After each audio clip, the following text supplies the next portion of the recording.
नमस्कार, स्वागत है आप सभी का ध्येय टीवी के डेली एमसीक्यूज प्रोग्राम में। मैं हूं केसरी पांडे। तो बिना देर के हुए शुरुआत करते हैं आज के एमसीक्यूज का और लेते हैं पहला प्रश्न। राष्ट्रीय मोबाइल निगरानी सॉफ्टवेयर यानी NMMS ऐप के संबंध में निम्नलिखित में कौन सा अथवा कौन से कथन सत्य हैं? पहला, ये मनरेगा कार्यस्थलों पर श्रमिकों की वास्तविक समय उपस्थिति लेने की यानी रियल टाइम अटेंडेंस लेने की परमिशन देता है। दूसरा, इसे सूचना एवं प्रसारण मंत्रालय द्वारा साल 2021 में लॉन्च किया गया था। आपके ऑप्शंस हैं ए केवल एक, बी केवल दो, सी एक और दो दोनों अथवा डी इनमें से कोई नहीं।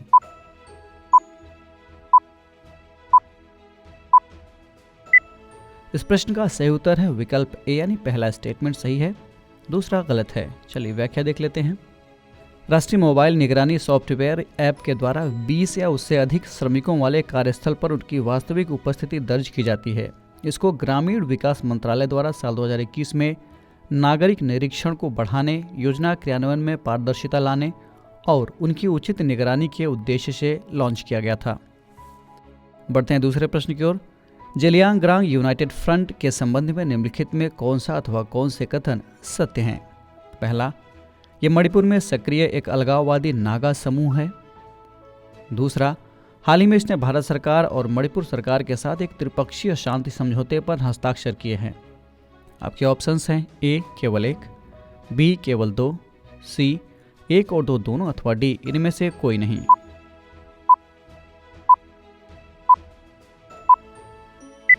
इस प्रश्न का सही उत्तर है विकल्प सी यानी दोनों स्टेटमेंट सही हैं। चलिए व्याख्या देख लेते हैं। भारत सरकार की पहल पर एक दशक से भी अधिक समय से सक्रिय उग्रवादी संगठन जेलियांगग्रांग यूनाइटेड फ्रंट के साथ 27 दिसंबर को दिल्ली में ऑपरेशन समाप्ति शांति समझौता हुआ। ये समझौता मणिपुर में शांति प्रक्रिया को बढ़ावा देगा। बता दें कि जेलियांगग्रांग यूनाइटेड फ्रंट की स्थापना साल 2011 में हुई थी। ये संगठन मणिपुर, असम और नागालैंड में जेलियांगग्रांग नागा जनजातियों के हितों की रक्षा का दावा करता है। इसका उद्देश्य मणिपुर, असम और नागालैंड में जेलियांगग्रांग नागा जनजाति के क्षेत्र को शामिल करते हुए भारतीय संघ के भीतर एक जेलियांगग्रांग राज्य बनाना है। दक्षिण एशिया आतंकवाद पोर्टल यानी SATP इस संगठन को मणिपुर में 13 सक्रिय विद्रोही समूहों में से एक के रूप में सूचीबद्ध करता है। बढ़ते हैं तीसरे प्रश्न की ओर। मांगदेछू जल विद्युत परियोजना निम्नलिखित में से किन देशों से संबंधित है? आपके ऑप्शंस हैं ए भूटान और भारत, बी भूटान और चीन, सी भारत और नेपाल अथवा ऑप्शन डी भारत और म्यांमार।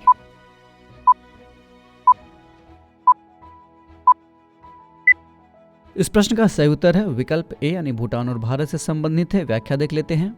अगस्त 2019 में शुरू की गई 720 मेगावाट की इस मांगदेछू जल विद्युत परियोजना को भारत और भूटान सहयोग से 7 साल के रिकॉर्ड समय में पूरा किया गया है, जिसे अब भूटान में ड्रक ग्रीन पावर कॉरपोरेशन यानी DGPC को सौंप दिया गया है। ये एक नदी परियोजना है और भूटान के ट्रोंगसा जिले में स्थित है।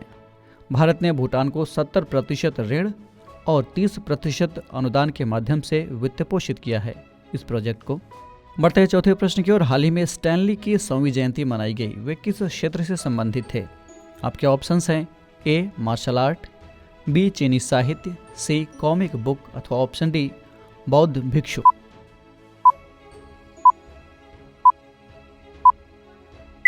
इस प्रश्न का सही उत्तर है विकल्प सी यानी ये कॉमिक बुक है। इसकी व्याख्या देख लेते हैं।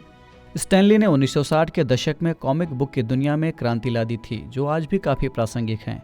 मार्वल कॉमिक्स में एक्समैन, आयरन मैन और हल्क जैसे कई लोकप्रिय पात्रों के निर्माण में ली का महत्वपूर्ण योगदान था।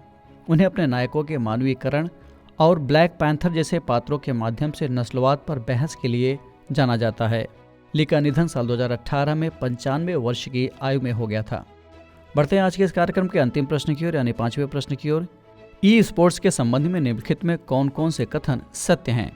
पहला, भारत सरकार ने इसे आधिकारिक खेल के रूप में मान्यता दी है। दूसरा, खेल के रूप में ई स्पोर्ट की मान्यता देने वाला भारत पहला देश है। तीसरा, खेल प्रदर्शनी के रूप में साल 2018 में इसे जकार्ता एशियाई खेलों में शामिल किया गया था। और चौथा, जून 2023 में पहला ई स्पोर्ट्स सिंगापुर में आयोजित किया जाएगा। आपके विकल्प हैं, ये सभी सही हैं चारों स्टेटमेंट, बी केवल 1, 3 और 4 सही हैं, सी केवल 1, 2 और 3 सही हैं, अथवा ऑप्शन डी सभी गलत हैं।